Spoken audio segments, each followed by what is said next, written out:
ভয়াবহ ভূমিকম্পের আতঙ্ক এখনও কাটিয়ে উঠতে পারেনি নরসিংদী জেলার মানুষ। ২৪ ঘন্টার মধ্যে পরবর্তী কম্পনের আশঙ্কায় অনেকেই না ঘুমিয়ে রাত পার করেছেন। ভূমিকম্পে হেলে পড়া ভবনসহ জেলার কিছু জায়গায় নতুনভাবে দেখা দিয়েছে ফাটল। একই সঙ্গে ঘোড়াশাল পৌর এলাকার লেবুতলা গ্রামে একটি ডেইরি ফার্মের জমিতে বড় ফাটল দেখা দিয়েছে। জেলার পলাশ রেসিডেন্সিয়াল মডেল কলেজের প্রধান ফটকের সামনেও মাটিতে বড় ফাটল দেখা দেয়।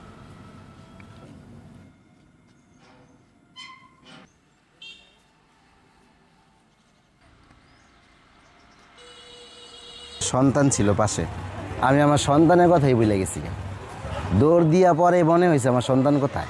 আমরা সারা রাত বাচ্চা বলা ঘুমাইতে পারি নাই, সবাই বুকের মধ্যে অনেক দগদগ করতেছে। আমাদের ভিতরে একটা আতঙ্ক সৃষ্টি করতেছে, আবার যদি কোন সময় এই ভূমিকম্প আবার আঘাত আনতে পারে এরকম। ভূমিকম্পের পরবর্তী অবস্থা জানাতে নরসিংদী থেকে সরাসরি যুক্ত হচ্ছেন সহকর্মী নূরে আলম রনি।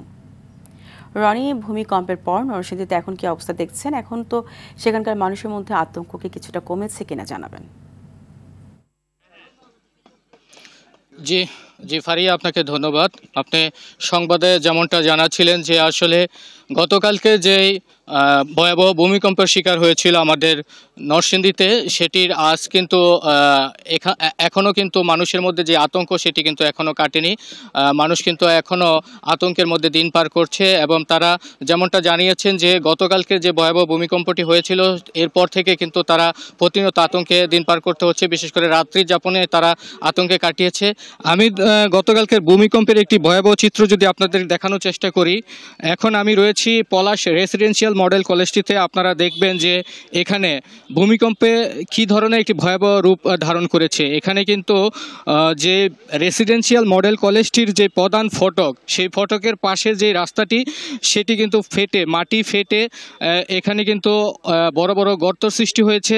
আপনারা যদি দেখেন যে এই চিত্রটি আসলে দেখলে বোঝা যাবে যে ভূমিকম্পের যে ভয়াবহতা সেটি আসলে কতটুকু ধারণ করেছে। এবং এখানে যদি আপনাদেরকে একটু দেখানোর চেষ্টা করি, এই যে ঘরটি দেখতে পাচ্ছেন এটি নিরাপত্তা কর্মীর একটি ঘর, সেই ঘরটিও কিন্তু হেলে পড়েছে। এবং আমরা শুধু এই স্থানটি নয়, আমরা দেখেছি যে নরসিংদীর ঘোড়াশালে একটি ডেইরি ফার্মের মধ্যেও মাটি ফাটল দেখা দিয়েছে, সেখানেও বেশ কয়েকটি স্থানে মাটির ফাটল দেখা দিয়েছে। এবং আমরা যেমনটা দেখছি যে এখানে আজকে ঢাকা বিশ্ববিদ্যালয় থেকে ভূমিতত্ত্ব বিভাগ থেকে কয়েকটি ইউনিট এখানে এসেছে, তারা মাটি পরীক্ষা নিরীক্ষা করছে আসলে ভূমিকম্প কী ধরনের ক্ষতি হয়েছে এবং কোথায় কোথায় ক্ষতি হচ্ছে তারা কিন্তু সেটি পর্যবেক্ষণ করছেন, তারা সেখান থেকে তথ্য সংগ্রহ করছেন।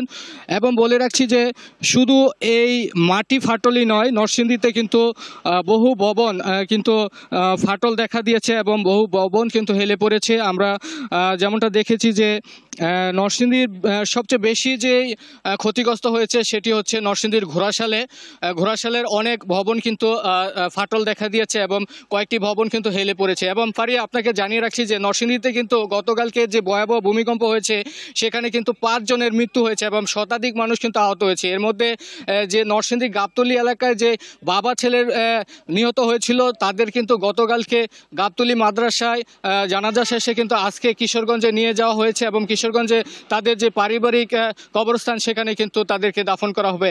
এবং আমরা জেলা প্রশাসন থেকে জেনেছি যেমনটা যে যারা ভূমিকম্পে নিহত হয়েছে তাদের পরিবারকে আর্থিক সহযোগিতা দেওয়ার জন্য তারা প্রস্তুতি নিয়েছে এবং যে সকল বাড়িঘর ক্ষতিগ্রস্ত হয়েছে সেগুলো তারা তথ্য সংগ্রহ করছে এবং সেখানে তারা সহযোগিতা করবে বলে আমাদেরকে জানিয়েছেন।